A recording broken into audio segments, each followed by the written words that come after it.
Hello everyone, welcome to the YouTube channel of Nexus Classes. I am Vivek Rana, co-founder of Nexus Classes and over here I teach chemistry. तो बच्चों आप लोगों से हमारी बात हो चुकी है ऑलरेडी पीरियोडिक टेबल पे, ठीक है जी। 10th क्लास में पीरियोडिक टेबल पे हमारी बात हो चुकी है और आज का ये जो लेक्चर है उसी जो फाइनल जो हमने last time modern periodic table पढ़ी थी उसी की कॉन्टिन्यूएशन में है, ठीक है जी। तो आज इसमें हम बेसिकली जो पीरियोडिक टेबल में वेरियस प्रॉपर्टीज़ हैं like atomic size, electronegativity, metallic non metallic character, उन सब के बारे में बात करेंगे और किस तरह से पीरियोडिक टेबल में मतलब अलोंग दी पीरियड मतलब कि left while moving left to right in a periodic table और moving top to bottom in a periodic table, like एक ही ग्रुप में ऊपर से नीचे आते वक्त किस तरह से इन प्रॉपर्टीज़ में चेंज आता है, उस सब के बारे में हम इसमें बात करेंगे, ठीक है जी। तो बिना टाइम वेस्ट किए स्टार्ट करते हैं। मॉडर्न पीरियोडिक टेबल आप लोग ऑलरेडी पढ़ चुके हैं जिसमें कि हमें पता है फर्स्ट टू ग्रुप्स जिन्हें एस ब्लॉक एलिमेंट्स भी बोला जाता है, both are metals, alkali earth metals, alkaline earth metals. Then these blue one and like ये सारा का सारा जो है these are D block elements, है ना। हालांकि ब्लॉक्स की इतनी ज़रूरत नहीं है अभी 10th क्लास के हिसाब से, बट फिर भी इन्हें डी ब्लॉक एलिमेंट बोलते हैं। ग्रुप 3 टू ग्रुप 12 ये जो भी हैं, इनमें से ये 57 टू 71 जो है ये लेंथेनॉइड्स हैं और ये 89 टू 103 दीज आर एक्टिनॉइड्स, ठीक है। इनके बारे में आप ज़्यादा अच्छे से 11th-12th क्लास में पढ़ेंगे। अभी के लिए सिर्फ आपको इतनी ही ज़रूरत है कि हाँ भाई ये लेंथेनॉइड्स हैं, ये एक्टिनॉइड्स हैं, डी ब्लॉक एलिमेंट्स हैं और यहाँ से रिलेटेड ऐसा कोई क्वेश्चन भी आपके सिलेबस में ऐसा नहीं आता है। छोटा मोटा ये आ जाता है कि हाँ भाई मरकरी मेटल होने के बावजूद भी एक लिक्विड है, ये सब छोटी मोटी चीज़ें, ठीक है जी।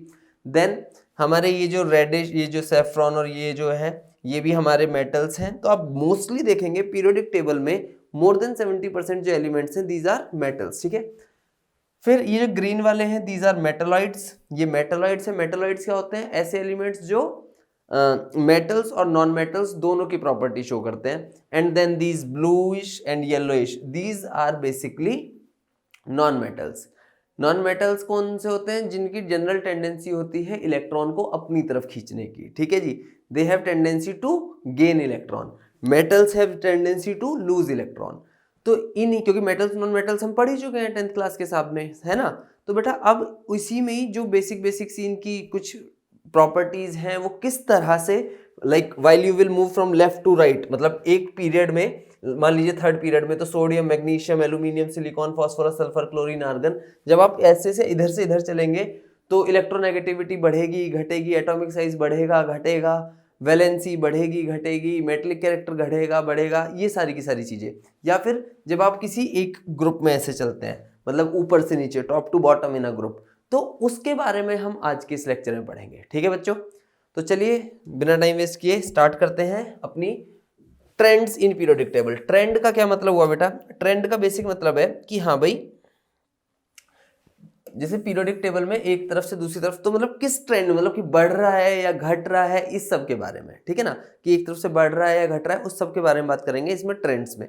तो ट्रेंड का बेसिक मतलब यही है कि हाँ भाई इधर से इधर चल रहे हैं तो घट रही है चीज या बढ़ रही है चीज, उस तरह से, ठीक। तो इसमें सबसे पहले बात करते हैं वैलेंसी की। वैलेंसी ये वर्ड आप 9th क्लास से जानते हैं। वैलेंसी का मतलब होता है combining capacity of an element. एक एलिमेंट की कंबाइनिंग कैपेसिटी क्या है, मतलब वो कितने इलेक्ट्रॉन गेन करेगा या लूज करेगा या शेयर करेगा जिससे कि उसकी ऑक्टेट कंप्लीट हो जाए। आपको पता है metals have general tendency to lose electron, तो वो लूज करेंगे इलेक्ट्रॉन्स को। Non metals have general tendency to gain electron, वो गेन करेंगे। तो हमें एक पर्टिकुलर एलिमेंट की वैलेंसी नहीं बतानी है, हमें ये बताना है कि मान लीजिए आप टॉप टू बॉटम आए किसी ग्रुप में, है ना, तो उसमें वैलेंसी घट रही है कि बढ़ रही है या सेम रह रही है। आप left to right periodic table में चले तो उसमें वैलेंसी घट रही है, बढ़ रही है या सेम रह रही है। फॉर एग्जांपल जैसे ये पीरियोडिक टेबल है हमारी, है ना। तो अब मान लीजिए, अब देखो बहुत बेसिक से यहीं पे समझाने के हिसाब से लूंगा। अब आपको पता है फर्स्ट ग्रुप के जो एलिमेंट है हाइड्रोजन, इसकी इलेक्ट्रॉनिक कन्फिगरेशन क्या है? 1। लिथियम 3rd नंबर 2 1, है ना। सोडियम 2 8 1, ऐसे नीचे चलेंगे पोटेशियम 2 8 8 1, उसके नीचे चलेंगे रुबिडियम 2 8 8 18 1। तो एक बात बताइए, ये जो आउटर मोस्ट शेल में इलेक्ट्रॉन होते हैं इसे क्या बोलते हैं? Valence electron. हाँ के ना, इसे क्या बोलते हैं? Valence electron. तो नंबर ऑफ वैलेंस इलेक्ट्रॉन सब में 1 है फर्स्ट ग्रुप में। इसी के बेसिस पे मैंने आपको बताया था लास्ट वीडियो में, इसी के बेसिस पे इन्हें फर्स्ट ग्रुप में रखा गया। फिर ये सेकंड ग्रुप वाले एलिमेंट्स हैं, इनकी भी क्या है बेटा, इनकी वैलेंसी क्या है हमारी, इनको सॉरी वैलेंस इलेक्ट्रॉन, इसके में आखिरी में 2 आएगा है ना, 4 नंबर 2 2, मैग्नीशियम 12 2 8 2, तो इनकी 2 2 लास्ट में 2, तो इन सब के वैलेंस, क्योंकि देखिए सेम ग्रुप में जो एलिमेंट्स हैं उनके वैलेंस इलेक्ट्रॉन सेम होते हैं। सही बात है, इसी वजह से सेम ग्रुप में सिमिलर टाइप की प्रॉपर्टीज दिखाते हैं। सही बात है ना, इसी बेसिस पे पीरियोडिक टेबल बनी थी, मैंने बताई थी बात आपको। अब असलियत में अगर आप देखोगे, मैंने आपको ये बात भी बताई थी उस वक्त, और 9th क्लास में भी आप ये सीखते हो कि अगर किसी एलिमेंट के वैलेंस इलेक्ट्रॉन 1 2 या 3 हैं तो उनकी वैलेंसी भी सेम रहने वाली है, 1 2 और 3 ही रहने वाली है। जिसकी में 4 है तो 4 वाला जो होता है एलिमेंट, जैसे कि ये जो है कार्बन फैमिली जो है हमारी, इनकी जनरल टेंडेंसी होती है 14th ग्रुप की कि ना तो ये इलेक्ट्रॉन गेन करते हैं, क्योंकि 4 इलेक्ट्रॉन लूज करना या फिर 4 इलेक्ट्रॉन गेन करना काफी मुश्किल है। 4 इलेक्ट्रॉन गेन या लूज करना, इनके अंदर either ionisation enthalpy, ionisation enthalpy आपके सिलेबस में ऐसा नहीं है बट थोड़ा सा बताता हूँ। आयोनाइजेशन एंथैल्पी का मतलब ये है कि आउटर मोस्ट शेल में से इलेक्ट्रॉन निकालने के लिए जितनी एनर्जी की जरूरत पड़ती है, दैट इज आयोनाइजेशन एंथैल्पी। सही है ना, तो 1 इलेक्ट्रॉन निकालना हो जाता है, जैसे सोडियम है 1 इलेक्ट्रॉन निकल गया, मैग्नीशियम में 2 निकल गए, एल्यूमिनियम 3 निकल गए, लेकिन 4 इलेक्ट्रॉन निकालना बहुत मुश्किल हो जाता है। उसका रीजन ये होता है क्योंकि देखिए न्यूक्लियस के अंदर प्रोटॉन तो उतने के उतने ही रहते हैं और बाहर से आप इलेक्ट्रॉन निकालते जा रहे हो, तो जैसे जैसे प्रोटॉन सेम है और इलेक्ट्रॉन का नंबर कम होता जा रहा है, मतलब पहले 1 कम हुआ, फिर 2 कम हुए, फिर तीसरा कम हुआ, तो उस सिनेरियो में जो न्यूक्लियस है ना, उसका जो इफेक्टिव न्यूक्लियर चार्ज है, मतलब कि जो प्रोटॉन्स का पॉजिटिव चार्ज है, वो इतना ज्यादा हो जाता है एज कंपेयर टू इलेक्ट्रॉन्स का चार्ज कि वो उन्हें निकालने नहीं देता है। तो इसीलिए 4th वाले केस में जनरली कोवेलेंट बॉन्ड बनते हैं, है ना, कोवेलेंट बॉन्ड बनते हैं, मतलब कि शेयरिंग होती है। तो इनकी तो देखिए इनकी वैलेंसी तो सेम रहती है, वैलेंस इलेक्ट्रॉन 1 2 3, वैलेंसी भी 1 2 3 जनरली टिल 10th क्लास। जब आप प्लस 11 12th में जाएंगे तो वहां पे चेंज हो जाती हैं चीजें, वहां पे इसलिए चेंज हो जाती है, वहां पे और भी काफी सारे कंसेप्ट आ जाते हैं, लेकिन अभी हम 10th क्लास तक ही पढ़ रहे हैं तो अपना स्कोप हम वहीं तक रखेंगे। उसके बाद 4 है तो वैलेंसी भी 4, 5 6 और 7 है अगर वैलेंस इलेक्ट्रॉन, तो आपको याद होगा 8 minus number of valence electron, मतलब जिसकी में 5 है, मतलब कि नाइट्रोजन फैमिली, तो इनकी वैलेंसी 5 नहीं होती है, इनकी वैलेंसी होती है 3। Oxygen family valence electron 6, valency 2। Halogens fluorine chlorine bromine iodine valence electron 7, valency 1, है ना, क्योंकि वो 1 ही इलेक्ट्रॉन गेन करते हैं। 1 इलेक्ट्रॉन गेन करेगा फ्लोरीन, नियॉन जैसा बिहेव करने लगेगा, बात खत्म। क्लोरीन 1 इलेक्ट्रॉन गेन करेगा, आर्गन जैसा बिहेव करने लगेगा, बात खत्म। तो इसलिए इनकी वैलेंसी कितनी है 1, और इनकी तो 0 होती है, आपको पता ही है, ना इलेक्ट्रॉन गेन करते हैं ना लूज करते हैं इनर्ट गैस वाले। तो असलियत में अगर देखा जाए एक ग्रुप में, सेम ग्रुप में वैलेंसी रिमेन्स सेम, तो ट्रेंड के हिसाब से टॉप टू बॉटम, है ना, इसलिए लिख देते हैं valency like top to bottom in a group, है ना। वैसे भी टॉप टू बॉटम की जब भी बात होगी तो एक सेम ग्रुप की बात होगी, वैलेंसी रिमेन्स सेम। ठीक है बेटा, valency remains same, valency same रहती है। ठीक है बेटा, एक ग्रुप में, तो सीधा सा फंडा है, valency in a group always same. ठीक है, ऑल्दो विद टाइम जब 11 12th में जाएंगे तो वहाँ पे चीज़ें चेंज हो जाती हैं, काफ़ी सारे नए नए कंसेप्ट आ जाते हैं, इनर्ट पेयर इफेक्ट, ये वो और भी बहुत सारी चीज़ें हैं, तो उनकी बात बाद में करेंगे, एक्सपेंशन ऑफ ऑक्टेट, ये वो, तो वो सब यहाँ पे नहीं है। तो हम यहाँ पे सिर्फ इतनी बात करेंगे कि टॉप टू बॉटम एक ग्रुप में वैलेंसी रिमेन्स सेम।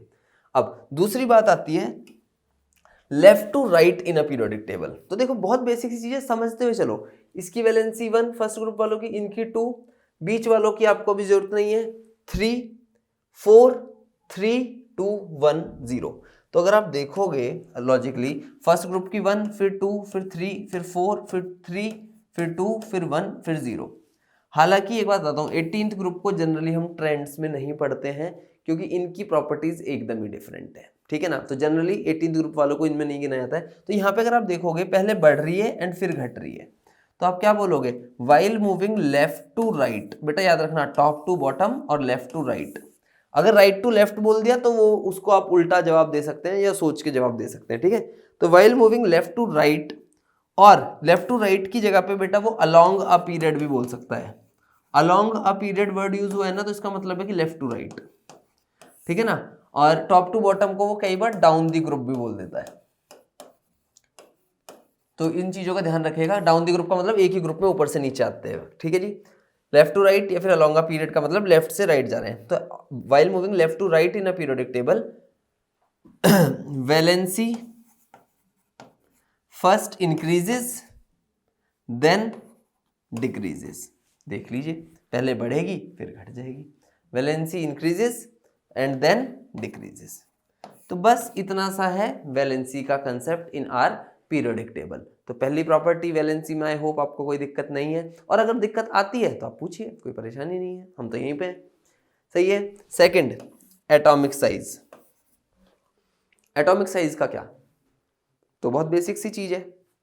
मैं हर चीज को आपको पीरियोडिक टेबल से समझाता हुआ चलूंगा। बेटा जब आप ऊपर से नीचे चलोगे, है ना, टॉप टू बॉटम चलोगे ग्रुप में, तो एक बात तो आपको पता है, जब आप ऊपर से नीचे चलते हो तो नंबर ऑफ शेल्स इंक्रीज होती हैं। क्यों?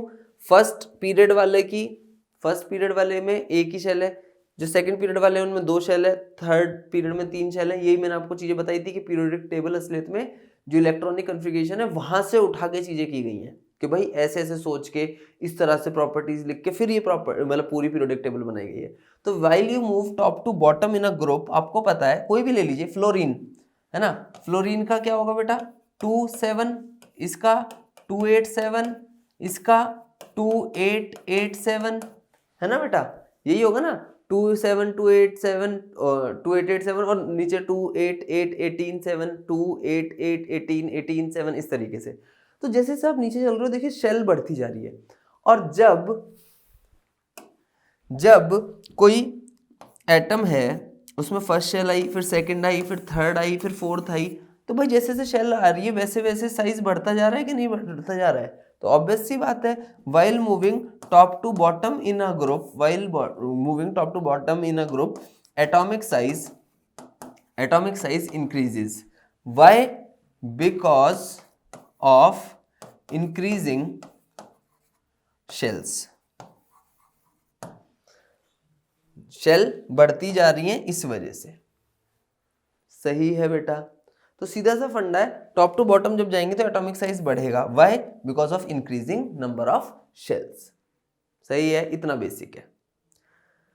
फिर सर ठीक है, ये तो समझ में आ गया, ऊपर से नीचे जाएंगे तो साइज बढ़ेगा, नीचे से ऊपर जाएंगे तो घटेगा, बिकॉज नंबर ऑफ शेल बढ़ रही है।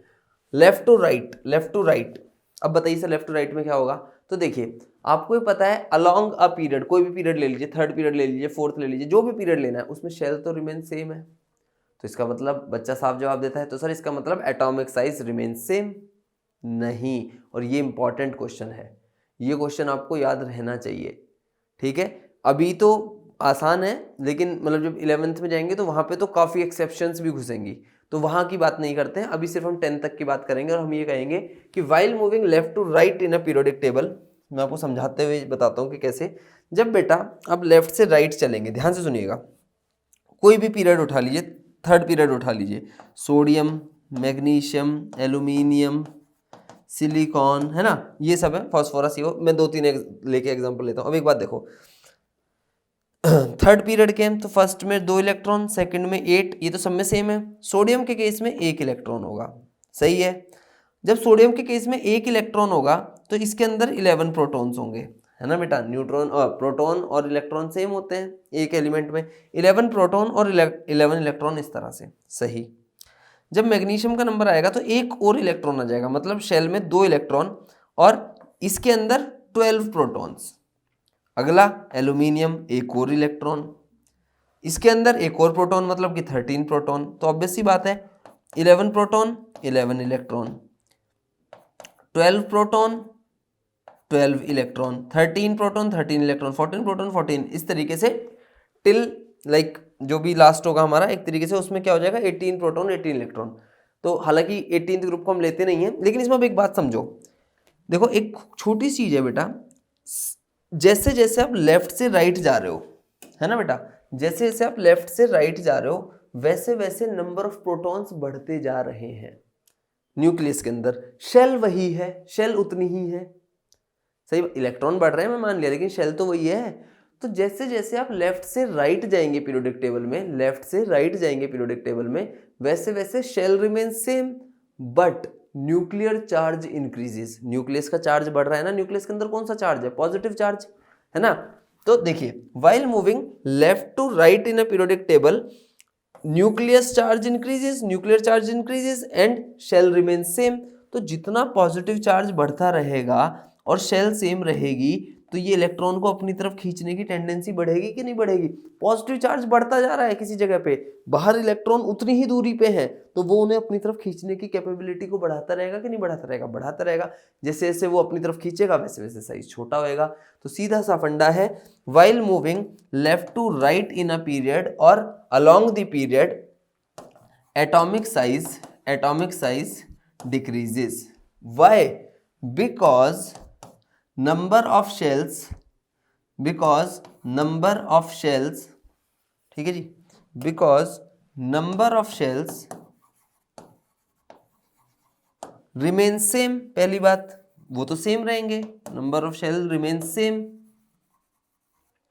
and nuclear charge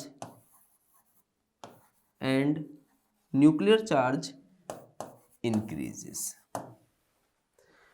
shell same है और न्यूक्लियर चार्ज बढ़ता जा रहा है, तो अपनी तरफ खींचने की कैपेबिलिटी बढ़ेगी, इस वजह से एटॉमिक साइज छोटा होता चला जाएगा। सही है बेटा। तो इतना बेसिक है इन ट्रेंड्स को सीखना। Next, metallic and non metallic properties और metallic and non metallic character, कुछ भी कह सकते हैं। तो देखिए इसे तो याद करना बहुत ही आसान है। अगर सिर्फ ये बताना है कि बताइए मेटेलिक बढ़ रहा है कि घट रहा है, तो बहुत ही आसान है। देखो इधर मेटल्स हैं, इधर की तरफ चल रहे हैं तो नॉन मेटल्स आ रहे हैं, तो ऑब्वियस सी बात है while moving left to right in a period, है ना, while moving left to right in a period और you can say along a period, non metallic character increases. Why? Metal से नॉन मेटल की तरफ चल रहे हो तो ऑब्वियस सी बात है कि भाई नॉन मेटल का कैरेक्टर बढ़ रहा होगा और मेटेलिक कैरेक्टर घट रहा होगा। तो सीधा सा फंडा है, while moving left to right in a periodic table metallic character decreases, non metallic character increases. Why? Because, अब लॉजिक रीजन देना होगा, बिकॉज जैसे से आप लेफ्ट से राइट की तरफ चलेंगे tendency to gain electron, atoms की टेंडेंसी टू गेन इलेक्ट्रॉन बढ़ेगी। और क्यों बढ़ेगी? क्योंकि ये नॉन मेटल्स है। तो while moving left to right in a periodic table metallic character decreases, non metallic character increases, because in case of non, मतलब जब आप लेफ्ट से राइट चलेंगे तो एलिमेंट्स की tendency to gain electron increases which is the non metallic property, whereas non metallic metallic character decreases. Why? Because जो electrons की जो एलिमेंट्स की इलेक्ट्रॉन देने की टेंडेंसी है वो घट रही है। तो इसको हम कैसे याद कर सकते हैं? सीधा सीधा, while moving left to right in a periodic table metallic character decreases, non metallic character increases. Why? Because the tendency to gain electron increases while moving left to right। सही है। तो इतना बेसिक है, ठीक है बच्चों। अब टॉप टू बॉटम, सर ऊपर से नीचे चलते वक्त देखो टॉप टू बॉटम सीधी सी बात है, जब आप ऊपर से नीचे चलेंगे तो नंबर ऑफ शेल बढ़ेंगी, सही बात है, नंबर ऑफ शेल बढ़ेगी। जितनी साइज बढ़ती जाएगी, शेल बढ़ती जाएगी, उतना ही आसान होगा सबसे बाहर वाले इलेक्ट्रॉन को निकालना, और जितनी इजीली इलेक्ट्रॉन को निकाला जा सके तो समझ लो मेटेलिक कैरेक्टर बढ़ रहा है। इसलिए जो ये सीजियम है, अब आप सोचोगे सर वो तो फ्रेंसियम होना चाहिए, फ्रेंसियम असलियत में रेडियो एक्टिव है। तो मैंने स्टार्टिंग की वीडियोज में भी थोड़ा बहुत इसका जिक्र किया होगा कि जो ये 84 के बाद वाले हैं ना, ये थोड़ा सा बिहेव डिफरेंटली करने लगते हैं because these are radioactive elements. ये अपने कोर्स में नहीं है अभी फिलहाल, वो तो जब 11th-12th में आप रेडियो एक्टिविटी पढ़ते हो एडवांस के पर्पज से तो काम आती है, ठीक है। तो बेसिकली सीजियम जो है, सीजियम ऊपर से देखो ये सब मेटल्स हैं, और इन मेटल्स में भी जैसे जैसे आप ऊपर से नीचे आओगे वैसे वैसे, जैसे जैसे आप ऊपर से नीचे आओगे वैसे वैसे टेंडेंसी बढ़ेगी इलेक्ट्रॉन डोनेट करने की। वाई? क्योंकि साइज बढ़ता चला जाएगा। सही है। तो top to bottom metallic character increases, तो इसका मतलब नॉन मेटेलिक कैरेक्टर डिक्रीजेस। और वैसे भी एक चीज का तो हमेशा ही ध्यान रखना बेटा, ये याद रखना कि metallic character is inversely proportional to non metallic character. Why? Because भाई अगर किसी एलिमेंट का मेटलिक कैरेक्टर ज्यादा है ना तो नॉन मेटलिक कम ही होगा। सही है, क्योंकि metallic and non metallic are just opposite. जैसे लाइक किसी कंपाउंड की एसिडिक कैरेक्टर ज्यादा है तो उसका बेसिक कम होगा, किसी का बेसिक ज्यादा है तो उसका एसिडिक ज्यादा होगा, ऐसे है। ठीक है, तो while moving top to bottom metallic character increases, metallic character increases, non metallic character decreases. Why? Because tendency to lose electron increases. Why? Because of increased size. Size जितना बड़ा होगा इलेक्ट्रॉन डोनेट करना उतना ही आसान होगा। सही है, तो इतना आसान है कि भाई left to right metallic character घटेगा, नॉन मेटलिक बढ़ेगा because tendency to gain electron बढ़ेगा, और जैसे इसका उल्टा क्योंकि साइज बढ़ेगा। ठीक है जी। Last electronegativity. ये पूरा का पूरा ऐसे तो नहीं लिखा हुआ है आपके एनसीईआरटी में कि इलेक्ट्रोनेगेटिविटी का टॉपिक बनाया हुआ है, लेकिन एक जगह वर्ड यूज हो रखा है तो ये जरूरी है और यहाँ से क्वेश्चंस आते हैं। ठीक है ना, बोर्ड में या फिर आपके एनटीएससी में भी यहाँ से क्वेश्चन बन जाता है। देखो यार, इलेक्ट्रोनेगेटिविटी, पहले इस वर्ड को समझना जरूरी है। इलेक्ट्रोनेगेटिविटी का जो बेसिक मतलब है ना वो बिल्कुल ही आसान है। ये एक तरह की प्रॉपर्टी है एलिमेंट्स की। ठीक है ना, it is the tendency of an element. ठीक है ना, किसी भी एलिमेंट की टेंडेंसी है, tendency of an element to attract shared pair of electrons. जो कोवेलेंट बॉन्ड बनाते हैं ना कंपाउंड कोई भी, तो उसमें इलेक्ट्रॉन्स जो शेयर करते हैं उन्हें अपनी तरफ खींचने की जो टेंडेंसी होती है उसे इलेक्ट्रोनेगेटिविटी कहते हैं। तो एक बात तो साफ है, इतना तो आपको समझ में आ गया होगा। तो इसका मतलब ये मेटल्स की कम होती होगी और नॉन मेटल्स की ज्यादा होती होगी। Why? Because metals have general tendency to lose and non metals have general tendency to gain. तो नॉन मेटल्स की इलेक्ट्रोनेगेटिविटी ज्यादा होती होगी और मेटल्स की कम होती होगी। तो बिल्कुल ऐसे ही है, बिल्कुल ऐसे ही है। while moving left to right metallic character decreases, non-metallic character increases. So tendency to gain electron increases, obvious सी बात है ना। नॉन मेटलिक कैरेक्टर बढ़ रहा है तो tendency to gain electron increases, hence electronegativity increases. ये याद रखना, इलेक्ट्रोनेगेटिविटी बढ़ती है लेफ्ट से राइट। क्यों? क्योंकि नॉन मेटलिक कैरेक्टर बढ़ रहा है। नॉन मेटलिक कैरेक्टर बढ़ रहा है तो मतलब टेंडेंसी टू गेन इलेक्ट्रॉन या फिर tendency to attract shared pair of electrons towards itself वो बढ़ती है। सही है, तो इसका मतलब टॉप टू बॉटम में ये घटती होगी, क्योंकि उसमें तो क्या होता है, टॉप टू बॉटम में तो क्या होता है, मेटलिक कैरेक्टर बढ़ता है, नॉन मेटलिक कैरेक्टर घटता है ना। मेटलिक कैरेक्टर बढ़ता है, नॉन मेटलिक कैरेक्टर घटता है, तो टेंडेंसी टू गेन इलेक्ट्रॉन घटेगी या फिर टेंडेंसी टू लूज इलेक्ट्रॉन बढ़ेगी, है ना। So tendency to lose electron, lose का मतलब मेटलिक कैरेक्टर बढ़ना, lose electron, hence electronegativity decreases. Electronegativity मैंने क्या बोला बेटा, it is the property of an element to attract shared pair of electron towards itself. अपनी तरफ शेयर्ड पेयर ऑफ इलेक्ट्रॉन को खींचने की जो टेंडेंसी है उसको बोला जाता है इलेक्ट्रोनेगेटिविटी। और ये मेटल्स की कम होती है, नॉन मेटल्स की ज्यादा होती है। इसीलिए एक छोटा सा डेटा बता देता हूं, सबसे ज्यादा इलेक्ट्रोनेगेटिव एलिमेंट होगा फ्लोरीन। वाई? छोटा साइज, सबसे स्ट्रॉन्ग नॉन मेटल, इलेक्ट्रॉन्स खींचने की सबसे ज्यादा इसकी टेंडेंसी है, इसलिए मोस्ट इलेक्ट्रोनेगेटिव। इसके बाद ऑक्सीजन है और फिर क्लोरीन है। तो एक तरीके से ये रानी साहिबा है फ्लोरीन, ये किसी को नहीं बख्शती। जिसके पास इलेक्ट्रॉन दिख गया यहाँ पे आओ बाबूजी, बाद में बात करेंगे और सब। और ये हमारे करण है, करण पता है ना, वो जिसने वो कवच और कुंडल, वो अपने कवच और कुंडल दान कर दिए थे, तो ये वही भाई साहब है, ये सब दान कर देते हैं। सीजीएम के तो कोई भी दो चाटे लगाए इलेक्ट्रॉन खींच लेता है। ये एकदम पावरफुल, मोस्ट पावरफुल। इसीलिए बाद में जब तुम पढ़ोगे, फ्लोरीन जो है एक बहुत अच्छा ऑक्सीडाइजिंग एजेंट की तरह भी बिहेव करता है। ऑक्सीडाइजिंग एजेंट के बारे में जब बात होगी कर लेंगे कभी। अभी फिलहाल के लिए मोस्ट इलेक्ट्रोनेगेटिव, लीस्ट इलेक्ट्रोनेगेटिव, या फिर इलेक्ट्रोनेगेटिव वर्ड का जस्ट अपोजिट वर्ड होता है इलेक्ट्रोपॉजिटिव, एंटोनिम टाइप आप समझ सकते हैं। ठीक है ना। तो मोस्ट इलेक्ट्रोपॉजिटिव सबसे इजीली इलेक्ट्रॉन डोनेट करता है, सबसे इजीली इलेक्ट्रॉन गेन करती है। और इसी के साथ 10th क्लास का पीरियोडिक टेबल हमारा खत्म हो गया। मैंने कोशिश की है कि आपको प्रॉपर लॉजिक के हिसाब से सब कुछ पढ़ाया जाए और समझाया जाए। रटने की कोई जरूरत नहीं है, अच्छे से वीडियोस देख लोगे ना, ये जो 3-4 वीडियो जितनी भी हैं, कोई क्वेश्चन नहीं बचने वाला। लेकिन हाँ, पीरियोडिक टेबल को याद कर लीजिए, अभी नहीं आगे भी काम आएंगी। और अगर कोई भी डाउट आता है तो हम तो हैं ही भाई, पूछिए, बिल्कुल आपके लिए खड़े हम। तब तक मस्त रहिए, स्वस्थ रहिए और मजे करते रहिए और थोड़ा बहुत पढ़ते भी रहिए, ठीक है ना। टाइम भी इतना वेस्ट नहीं करना है क्योंकि इतना है नहीं। ओके बच्चों, टेक केयर, है ना। टेक केयर के साथ साथ थैंक यू भी तो बोलना जरूरी है।